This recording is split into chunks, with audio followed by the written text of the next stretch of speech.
The Theosophical Society is a worldwide organisation with members of all different religions, and no belief or dogma or faith has to be changed or altered in any way to be a member of our society.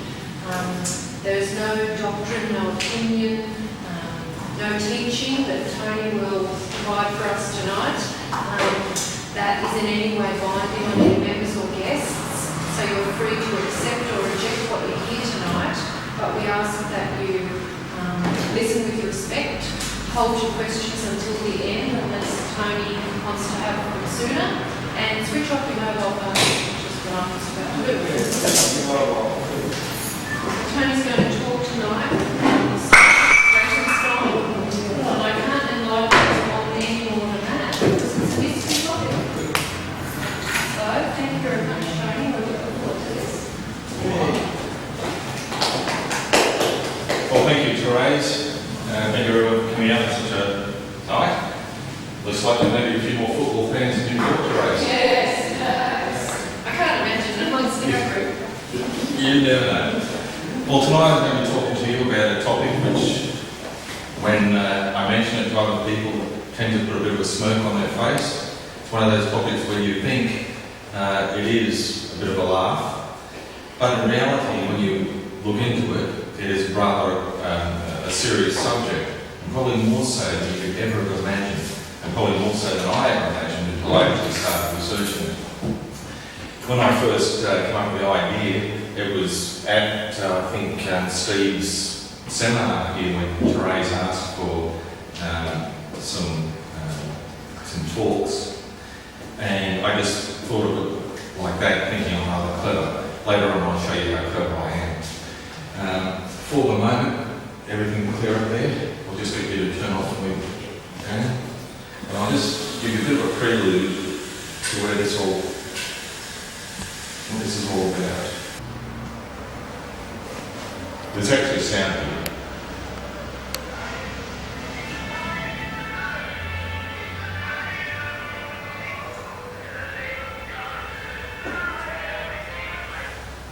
And what he actually says is, now I know what it feels like to actually be a dog. But for some reason it cuts out a little bit early. But I just wanted to show you that little clip, just so that you can see some of the things that are in the background, particularly some of the electronic devices that are there, electrical devices, sorry, not electronic devices, just as a bit of a thought. What version is this? That's the 1931 version, which is the famous version with Boris Karloff. And it's also the one they use in a lot of television commercials. Oh. Danny, that's fine. There you go, good. Boris Karloff. Alright, well, as Therese has already mentioned, they're the three objects of Theosophy, particularly of, well, I did it because I knew that there may be someone here tonight who wasn't a member of Theosophy, and in this case it's my friend Andrew down the back. And they're the three objects that we subscribe to. It doesn't, of course, mean that we have to do any other things about there or anything, but these are the three things we kind of adhere to, if there is anything that we adhere to. The first is, of course, the form nucleus of the universal brotherhood of humanity, without distinction of race, creed, sex, caste or colour.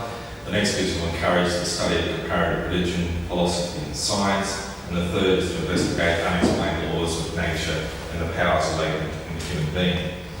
And just for your interest, this is our motto, if you like, Andrew. There is no religion higher than truth. And it's the anniversary of Blavatsky's death today. It's really today. What birthday today? That's good, isn't it?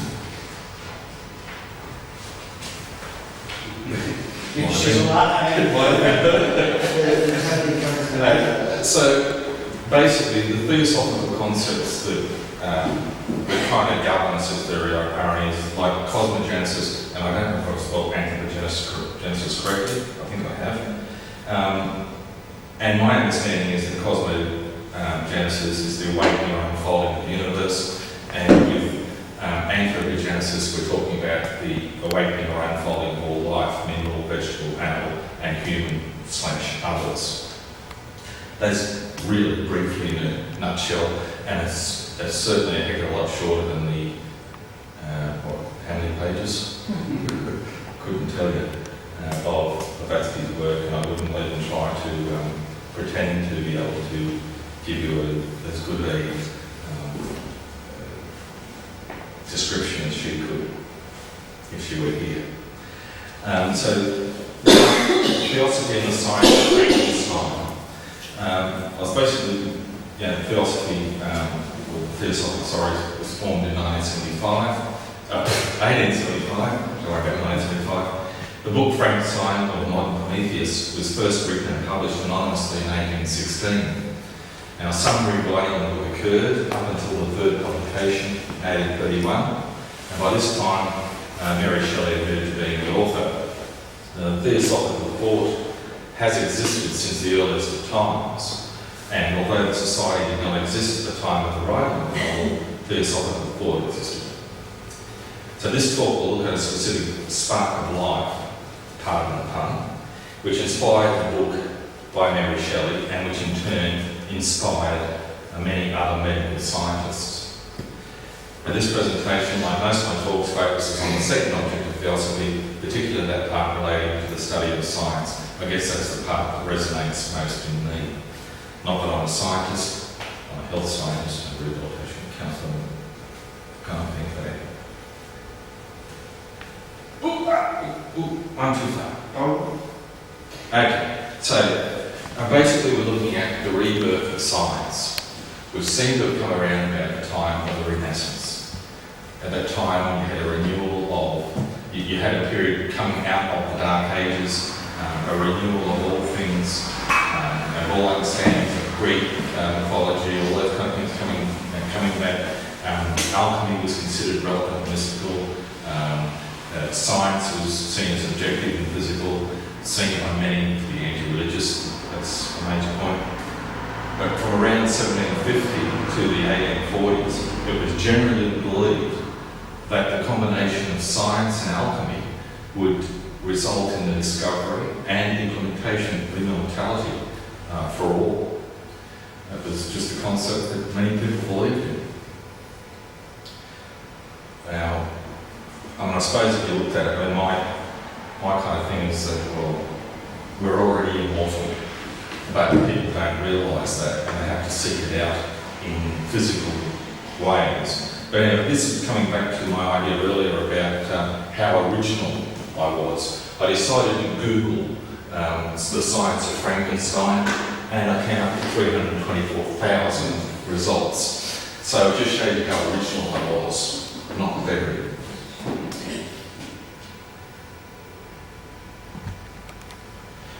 So, to my talk, the Science of Frankenstein. On your right, you see the 1910 version of Frankenstein and the 1931 version. The 1910 version was one which many people didn't even know existed. I happened to find it on the internet accidentally, and I've got the film clip somewhere, I just don't know where it is. But it actually sticks fairly closely to the story, but a very abbreviated version thereof. The 1931 version, starring Boris Karloff, is a very different story, and that's perhaps what I'll talk a little bit about and before I jump over, and we'll just look at some of the reasons why there has been inspiration for Mary and the other way around. If that makes any sense. This comes from the film clip that we saw earlier, and a different part of the clip. And as you can see there, Frankenstein is rubbing his hands together. I think at that stage he just, he's not. He's picked up the hand of Frankenstein, and at that stage it looks quite inanimate. And that's before, obviously, he's done the famous bolting of electricity, and his hunchback there is looking very worried that it's not going to work. And you can see in the background all the electrical equipment. Now, I believe, I read earlier something about someone borrowing a large Tesla coil for that movie, and I think it may have been one of those pieces of equipment. You can't see the whole piece of equipment to know whether that was it or not. And they're the kind of devices that had the spark on top of it and an arc coming from it as well. But anyway, you see that type of thing in the movie, which kind of set the what's the word? It's basically made the mould for the movies. From then on, every movie basically followed that formula. It was that kind of science, that kind of event, and I think everyone to this day almost believes that that's the way the story was written, but it wasn't. That was something I wanted to ask. I imagine that everyone's heard of Frankenstein, am I right? All of those who have seen the movies, or any of the movies? Yeah, I don't think anybody will. You haven't seen it? No. Has anyone read the book? No? Just recently. And I can tell you there's a major difference between the movies and the book. And only one movie I've seen, apart from that 1910 version, which comes anywhere close to the book, in terms of science in particular. But I was looking at a little further. Firstly, I just wanted to talk to you a little bit about what happened in the world in 1816. And first of all, 1816, the Napoleonic Wars were over, they finished, with the last, of course, decisive battle at Waterloo in June 1815. And people were freely moving around Europe once again. So up until that stage, of course, you'd be a bit mad to actually travel. And it seems that now is the time to travel. The problem was that a few years previously, from about 1812 through to about 1817 actually, there had been a series of major volcanic eruptions throughout the world. The worst of which was this one, which occurred in 1815, at Mount Tambora, a volcano in Indonesia. 12,000 inhabitants were on the island and only 26 survived. There was 4,000 feet of the volcano blown off, and the ensuing eruption ejected an estimated 25 cubic miles of debris. Now, as in many large eruptions, dust and sulfate aerosols were injected into the stratosphere, and it took months to gradually settle back to the troposphere, where weather systems could wash them back to the ground. Now, the eruption was the biggest of perhaps the last 10,000 years. Dwarfing Krakatoa in 1883, which was only 4.5 miles per cube of debris, and Mount St. Helens in 1980 of 1 mile cubed. Now, the stratospheric cloud stretched around the Earth, spread north throughout the northern hemisphere, and reflected enough sunlight to affect weather patterns. In some parts of the world, the impact was minor, but in much of Europe it caused near-famine conditions. In fact, some would say they were famine conditions because famine killed something like 200,000 people during that crop failure year.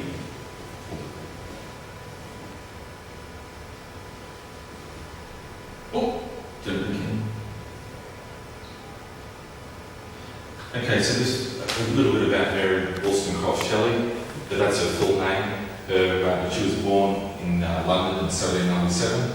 Her mother was Mary Wollstonecraft, who was a famous woman literary figure of the day, in particular to do with women's rights, I believe. And her father was William Godwin, a noted social theorist. Mary's mother died about eight or 9 days after Mary was born, I think it was. She was raised firstly under the care of servants, then by a stepmother, and then I think by a circle of her father's intellectual friends.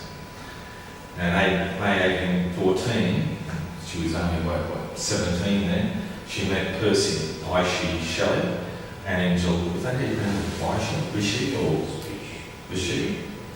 I think so, just Bish. Bish. Shelley.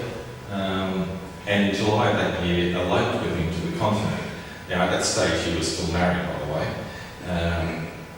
2 years later, after the death of Shelley's wife, by the way, which was a very suspicious circumstances, she drowned. I don't have a lot of information on that, but I do believe she drowned, and someone tried to resuscitate her using some techniques later on in this story.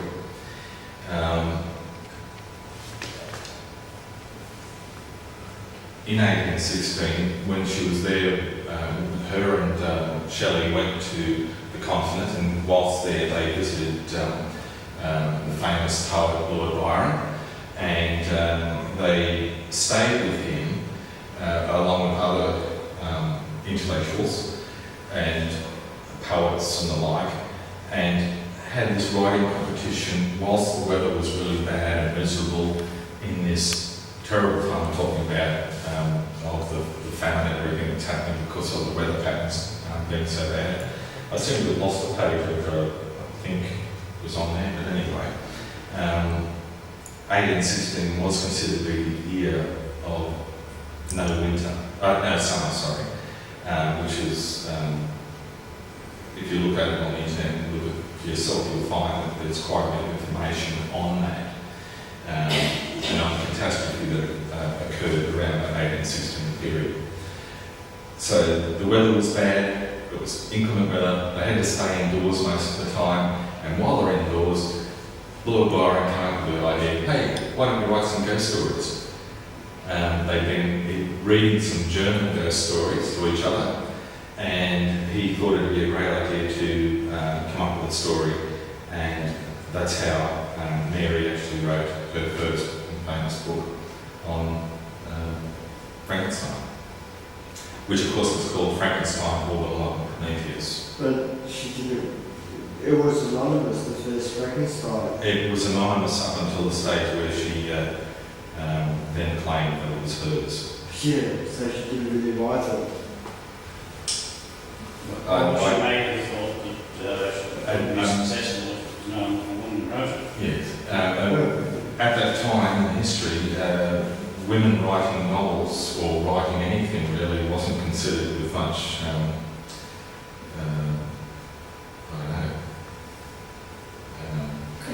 credibility. Yeah, exactly. So the novel Frankenstein or the Modern Prometheus, I'll just go to that. To the Greek scholars amongst you, the name Prometheus is probably known to you, but to the uninitiated, I'll attempt to explain a reference to him in the title of the novel. And Prometheus was a titan, or a son of a titan, a brother of Atlas and Epimetheus, a champion of humankind who stole fire from Zeus and gave it to mortals. Zeus punished him by binding him to a rock while a great eagle ate his liver every day, only to have the liver grow back to be eaten each day. Is that not a bad sentence, is it? So in her title, Mary Shelley was laying down a blueprint of a novel. Good intentions by Victor Frankenstein resulted in a hideous creature who, spurned by both mankind and his creator, decides to take revenge on his creator, yet killing everyone Victor loves and cares for, and setting up the final tragedy of the chase to death between the monster and Victor.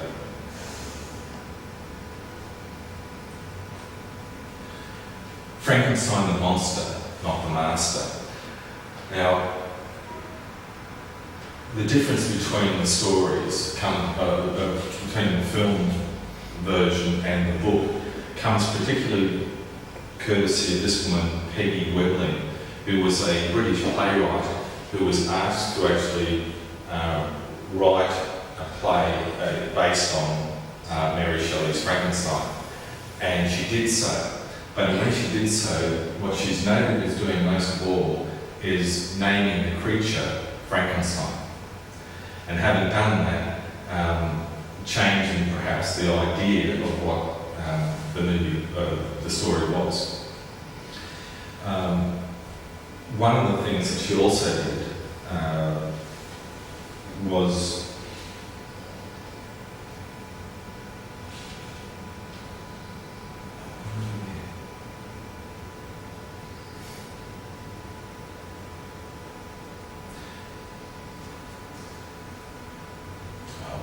I lost that bit. I won't even worry about it.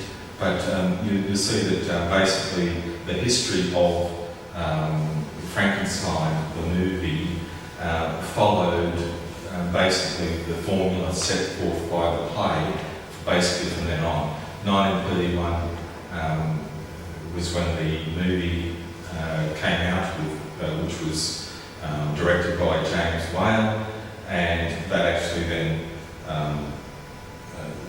set the precedence. Now, the reason it all came down to, if you notice down there about the second paragraph, was that the fellow, an actor who was a friend of Weblin's, wanted her to write it because he'd just done an adaptation of Dracula, and that had been pretty successful. With this one, there were 72 performances. It was relatively successful, but the people who were the critics thought it was the biggest load of hoo-ha they'd ever seen. So, departures from the novel. Firstly, the science differs. Second, it's alive. The excitement as opposed to the novel's horror of the monster being alive. Third, hunchback system. There was no hunchback system. Monsters articulation. In the book, the monster could speak as well as you and I, and he learned to speak, he learned to talk, having met up, well, not met up, but having spied on people when he was hiding in a, I don't know what it was, a bit of a lean-to that was at the back of a house, and he could see through this hole and he could see this family that were living in it, and he basically learned language from them. And while he was there, he learned to speak very well. I mean, if you read the book, he speaks like a university professor, not a poor monster who has had no mind, or if you've seen the movies, well, it's basically and nothing upstairs. Now, Peggy Weblin's production was noted for incorrectly naming the creature Frankenstein, which I've noted, and being inspiration of the 1931 film with Boris Karloff's monster. Now, the play opened in London, 1930, where it played 72 performances.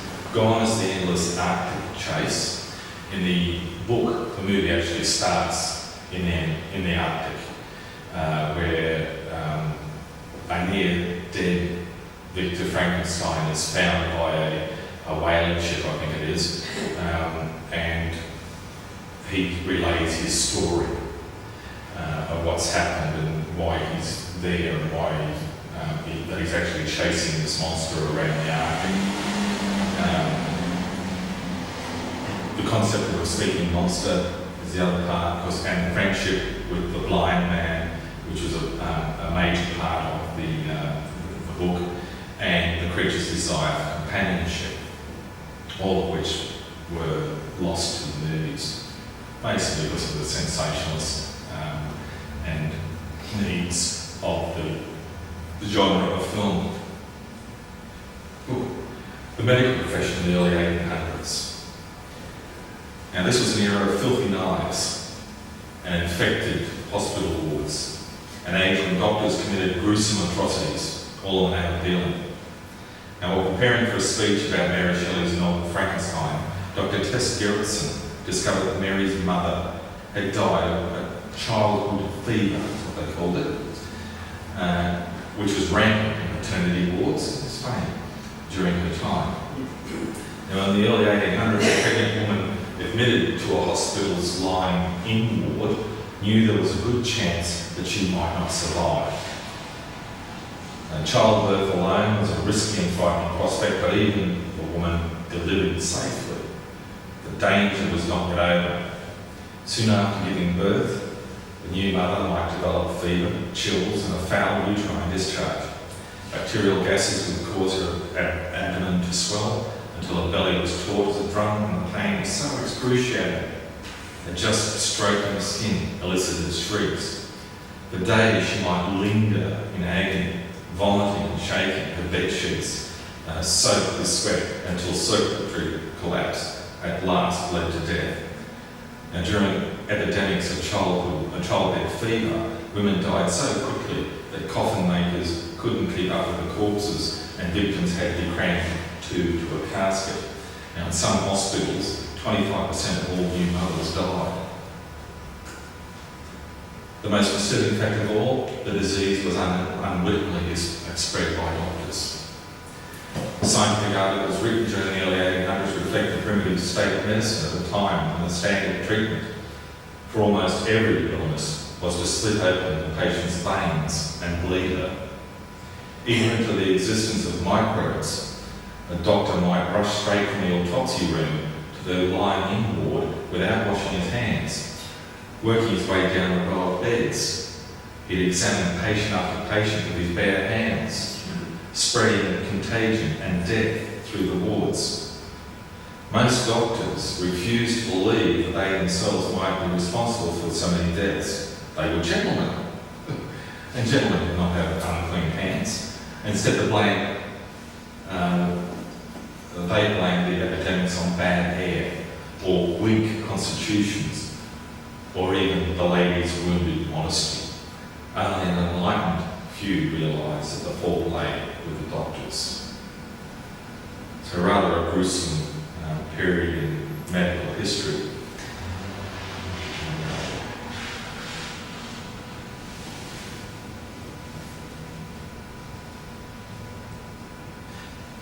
Grave robbers. We've all heard of grave robbers. In the 1700s and 1800s, the medical profession became proficient at grave robbing. It's not one of the highlights of the STEM profession, but for medical students eager to study the human body, having a human body to study was important, and the easiest way was to take one from the cemetery when no one was looking.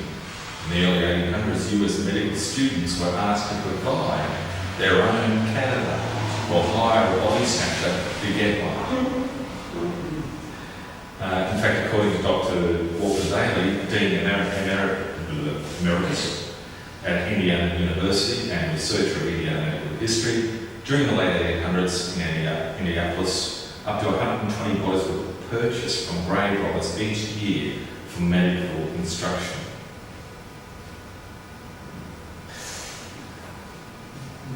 So the competition for newly dead bodies continued. And there were stories that murderers were doing a great business with medical schools in Europe. It's scary. But we do have some rather sad examples in modern times that are probably almost as gruesome.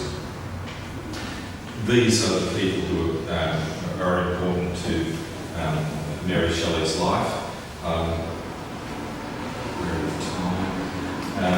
They are, of course, Mary's mother, her father, William Godwin, and her husband, Percy. I won't go into all the stuff about them. This is one of the books that I looked at to find the information, or some of the information on the particular topic I'm looking at, called Raising the Dead, the Men Who Created Frankenstein. If you are interested, it is available in your local library. Just mentions on the back there, some of the things there. You'll see in a moment the word galvanist and galvanising, reanimation, those type of things used.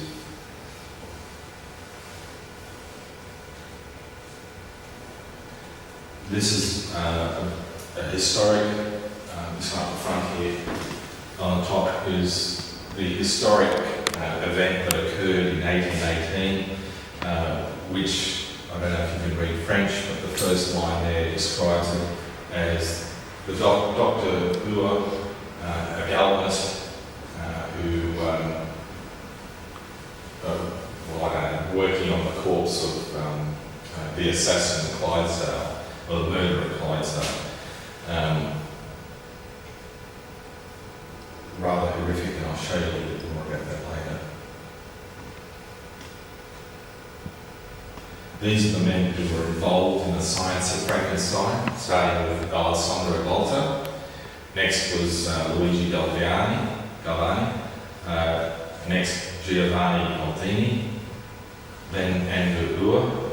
And then Randall Sharp Patterson. And lastly, of course, Matthew Clydesdale, who in this instance was both a victim and rather unsavoury character. Alessandro Volta, he's the man most well known for the creation of the voltaic what do you call it? Cell or pile. And it's called a voltaic pile because of the fact that you had all of these things pile up on top of each other. Now,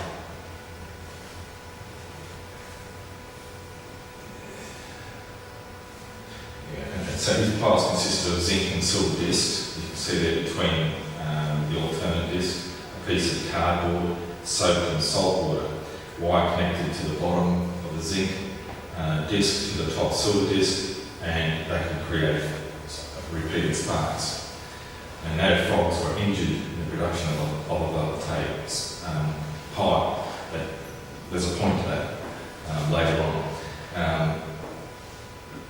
Alessandro Volta was a contemporary of the next fellow, Galvani, who experimented with frogs, but his didn't damage frogs. The Italian physicist Volta was the inventor of the voltaic pile. As I mentioned, the first electric battery. 1775, he invented the electrophorus, a device that, once electrically charged by having been rubbed, would transfer charge to other objects. There you go. He was also the discoverer and isolator of methane gas. I thought that would have been obvious, regarding Galvani's biological experiments, Volta effectively rejected the idea of an animal electric fluid. Galvani had an idea that there was this kind of magical electric fluid that, when it was touched with these devices, could transfer to other parts of the animal's body or whatever, and do whatever they actually did in the experiments. And Volta felt that this was pure nonsense and that it was actually caused by other things, which he explained more scientifically somewhere on the line. Can't see it there anyway, but he was, as you can see, he was actually admitted to the Academy, the French Academy of Science by Napoleon Bonaparte. The Emperor of Austria made him director of the Philosophical Faculty at the University of Padua in 1815, and 12 years the day before he died. The vault, as we hear today, was named after him in 1881 in his honour and memory. Luigi Galvani, he was the fellow who was actually responsible for discovering that the muscles of dead frogs twitched when struck by a spark. And so he was doing things like dissecting cutting the leads off frogs, and he was sparking them to see whether he could get them to move. And he came up with this idea that there was this kind of almost bioelectricity, I think he called it. Yes, that's right, with the discovery of bioelectricity. He called the term animal electricity to develop and describe whatever it was that activated the muscles of his specimens.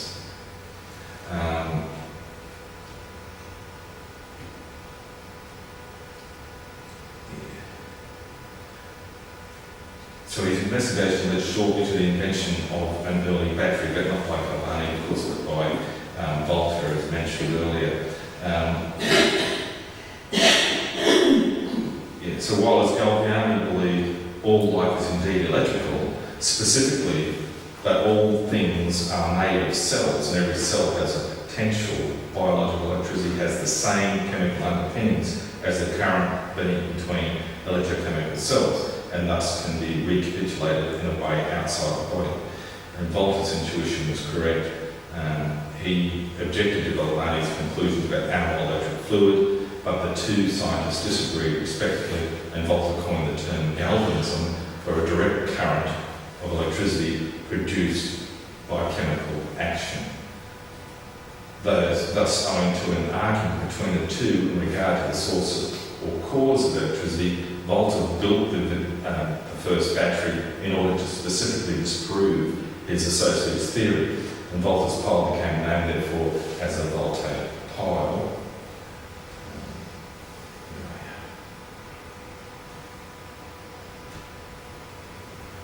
This is Giovanni Aldini. He was actually the nephew of Galvani, and he performed more of the frightening aspects of the thing, and looking more to the Frankensteinish type of performances, where he used 7 heads of what he calls their malefactors, dispatched at Newgate, London. A couple of accounts of these horrific demonstrations. Galvanism was communicated by means of 3 trowels combined together, each of which contained 40 plates of zinc and as many of copper. On the first application of the arcs, the jaw began to quiver, the adjoining muscles were horribly contorted, and the left eye actually opened.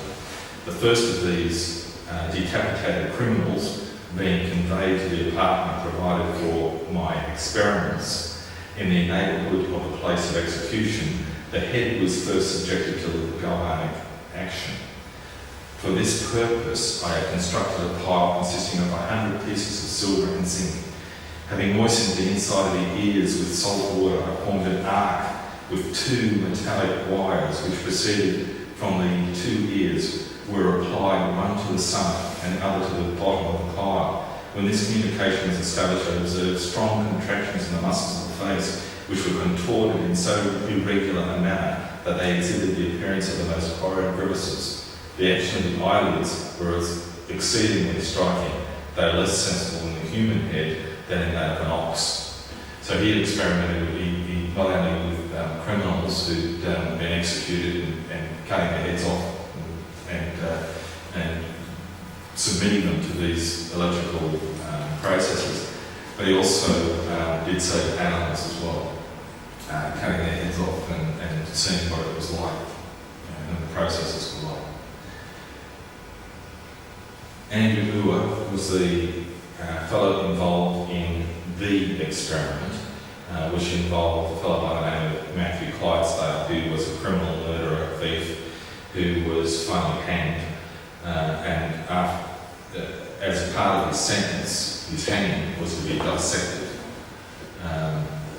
publicly, and part of that dissection was to actually suffer at the hands of Professor Ure, who was at this stage by the way, most of these guys come from Scotland. Ure and the next fellow come from Scotland. They were the 2 that were involved mostly with the Frankenstein-ish experiments. And what happened was that the picture you saw a couple of pages back with the fellow lying on the table, on the slam, was the fellow being put to the galvanic principles by this fellow here, who was a professor of I forget whether it was from the university. There were 2 universities at Glasgow. One of them was in the main street, and the other one was in the other area of town. But the 2 competed against each other. This fellow here, Grandin Sharp Patterson, was a contemporary of Ure's, but fell out with Ur because he was working at the other establishment, and Ur started accusing him of cheating on cheating with his wife, and basically drove the bloke out of town, and in fact out of the country. And this fellow left England for America and then founded an anatomy class in America and lived there quite happily for some years until his death, where he returned to one of the very graveyards that he himself was known to rob. In fact, it says, if you look here in the second paragraph, that in 1813 he was charged with grave robbing from Ramshorn Graveyard, which was the graveyard that he ended up in when he passed away, for illegal anatomical research. He had anatomy rooms in College Street, a couple of hundred yards from the Ramshorn. The verdict, principally due to some macabre economical confusions with regard to the dissected body of the unfortunate grave robbee, was not proven, or as popularly translated, innocent but don't do it again. And he ended up being a bit of a crier because of Ur claiming that he was taking his wife and that kind of thing, and Ur ended up eventually divorcing his wife and getting everything, which we'll get all about.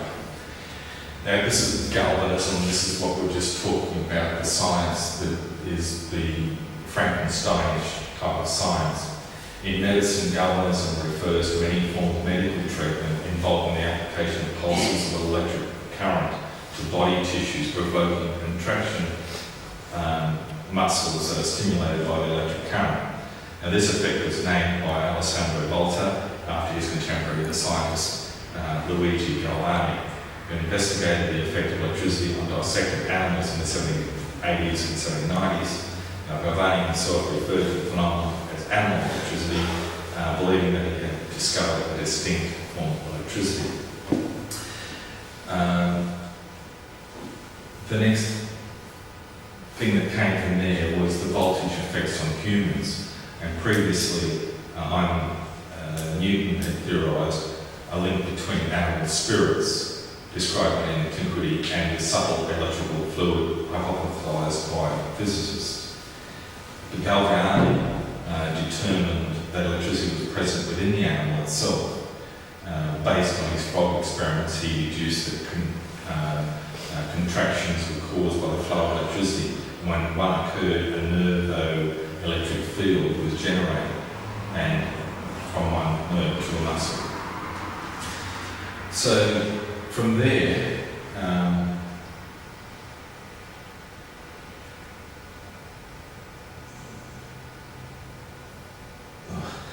I'll skip on to 1854. The brain and electric organ. Thomas Edison believed there would be less resistance to electrocution if administered through the hands of the condemned than it passed through the calf and the skull. His recommendation resulted in the mishandled execution of Charles McIlvaine in 1892, after which the state of New York returned to using the calf and skull. In 1920, Edison told an interviewer, "I'm working on the theory that our personality exists after what we call the life leaves our present material bodies." He reasoned that there would be no value to the hereafter if we did not survive as unique individuals. According to Edison, we consist of swarms of extremely small life units, so small they can pass through walls of stone. The modern study of galvanic effects is called electrophysiology, the term galvanism being used only in historical context. However, people still speak of being galvanised into action. Okay, so body snatching in the United Kingdom. Before 1832, the only legal way of getting a corpse was through condemned people being condemned to death and dissected by the courts.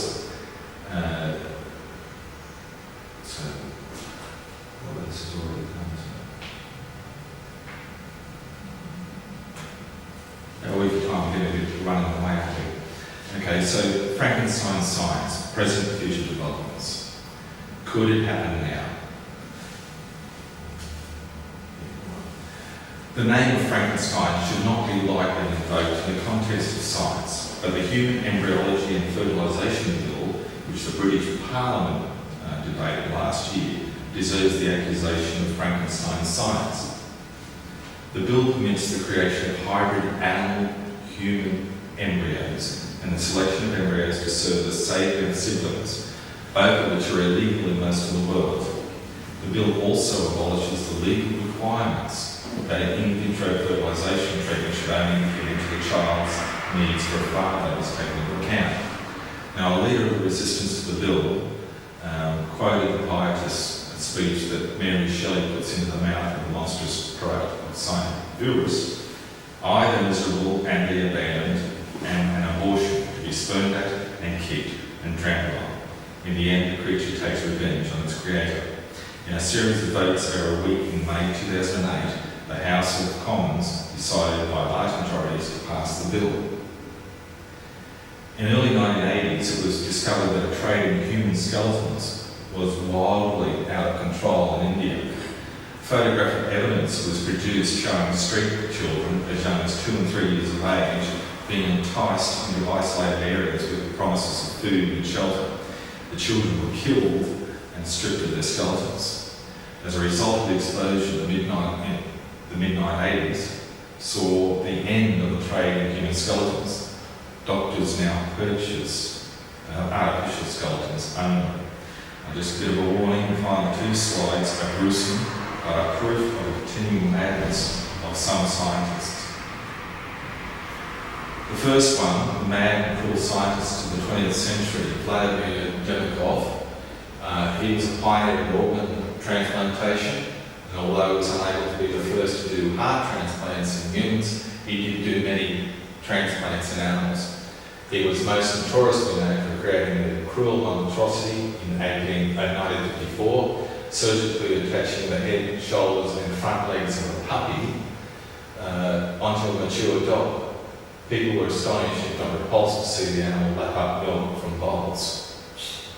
And that's out there at the top one. Sergei, I could be trying to pronounce his name, Brujo. He developed a crude machine called the auto-ejector, a very primitive heart and lung machine. And by using this primitive machine, he kept the heads of 7 dogs alive. In 1928, he displayed one of the heads in front of an audience to prove it was real. He banged the hammer on the table, the head flinched. When a light was shone at his eyes, the eyes blinked. And when it was fed a piece of cheese, the remnants promptly popped out of the esophageal tube, much to the displeasure of disgusted viewers. So, mad scientists exist even now. And this was in 1986. I found this the other day from a magazine that I kept, and this is of a monkey. Now, this fellow here, this scientist, a British scientist by the way, had decapitated 2 monkeys and then reattached the head of one of them to one of the decapitated bodies. The poor thing only lived for a few days, but he proved his theory that it was possible to transplant heads. The problem with transplanting heads, and most scientists will be able to tell you, is that you've severed the spine. Severing the spine means you've created a quadriplegia. So there isn't really much point in doing it. The other side of it was actually if you do a brain transplant. We're running out, Andrew? We're running out? No? Okay. Yeah, so he was actually envisioning transplanting human heads sometime in the future. If he wasn't going to do it, he was going to. This was 1986. I haven't had any updates on this fellow to see whether he's still around. I mean, he looks like he's in his mid-70s in those photos, whether that'd make him more. I think there's a kind of thing called ethics these days. 1986, there were ethics too. Oh, yeah. Yeah, it's still pretty bizarre, I think. So how can you do it? So finally, what is the washing of galvanism? The Frankenstein science of galvanism has now become the respected medical science of electrophysiology. It spawned a large number of electrical, electronic devices, techniques that interact with the human body. Some of these are TENS machines, for example, electroconvulsive therapies, electrocardiographs, pacemakers, heart defibrillators, to name a few. So although monstrosity was its creator, galvanism has evolved into a much respected and vital aspect of modern life. All of it from that.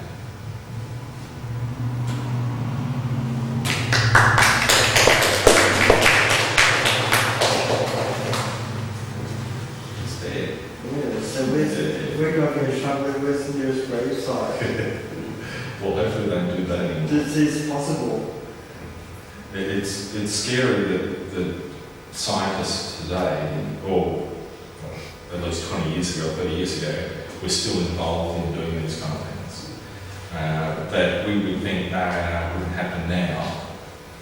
There's proof that there was things happening now that were quite bizarre and frightening and gruesome, as some of these things were.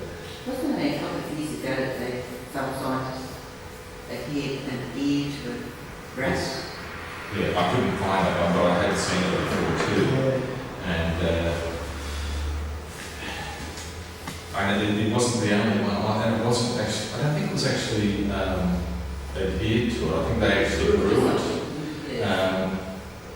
What is perhaps more frightening is what they're actually talking about doing now, is when they're actually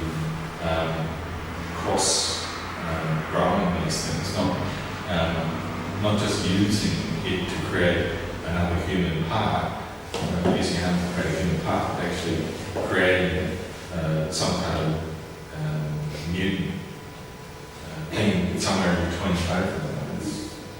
Well, they're doing things like taking the DNA out of salmon and putting it in tomatoes to make the tomatoes last longer. And just cross. and doing with things that you wouldn't expect there to be any kind of relevance. I mean, why would you cross like a fish with a tomato, for example, or all those other things? Tomato fish. Yeah. In one of James Lovelock's books, he actually proposed the end of life on Earth as a result of genetic mixing, crossing over into blue-green algae, which is especially corrosive. But it can't generate its own phosphates. But some legumes can. And he just postulated this is the way that the Earth would end, that it would just take off. And eventually everything else would be dead and then it would have to die. There you go. I wonder if I could do like experiments like that in international borders. Some countries don't have fully fledged programs. But like, if I do that, like the science can be ahead of, like there's a benefit, like people have like artificial limbs, and like it's the advantage you just have like humans and just have the some in fact compensates for the anti injection drugs, but like the whole body, maybe that could be possible. I just think what worries me is the lack of ethics involved in things like deciding to cut the head off to 8 monkeys to see whether they can make one survive one of the decapitated bodies. I mean, where's the morals involved in that? And I'm not saying It's called science. I don't think so. The secret life of plants. I don't know if the book is bunkum or not. I suspect it's a lot of bunkum. But it describes an experiment where they link up a tree to a sort of lie detector and have an experiment going on where there's some brine shrimp in a pipette just being released. And you don't know until after the event which droplet volume will have a brine shrimp in it. And so they measured the response of the plant, and it supposedly reacted in horror each time a branch was struck to its death. Now, it might be a rock pumpkin, but it sounds fishy to me. This is fun.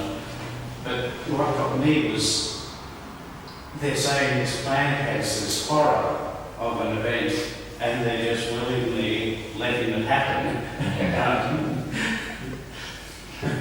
What does that say about the relative thing of the scientists and the plants? When you get the thing about the saying your siblings, that's a beautiful term. If we understood what that means, you know, a sibling being created for death, just to save another one. I mean, why is it that? And it's like clones. My idea, my thought of clones, but one of the particular methods of cloning requires several embryos to harness the correct embryo for the process, and you have to actually sacrifice the lives of those other embryos for that one particular embryo. A lot of people say, well, they're only embryos, or they're only at a certain stage of development.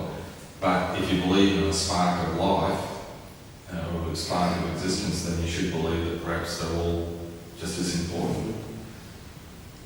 I think it's rather interesting in the last couple of decades the diseases that have created the biggest headline, not necessarily the most deaths, but the biggest headlines, always seem to come from animals that have crossed over. And I'm thinking of things like SARS and swine flu is a bit of a query on that one, but foot and mouth disease, AIDS, etc. Ebola plague. Especially with swine flu. I was listening to a documentary where apparently there are certain parts in a pig's lungs which are very similar to avian type obstructions, and so therefore it can pick up avian bird flu and be a suitable vector for transfer into mammals such as us. But it's a much bigger story to do with the swine flu virus or bacteria. It's a virus or bacteria. It's a virus. It's a virus. That actually goes back to the 1918 flu epidemic. That this particular virus keeps mutating.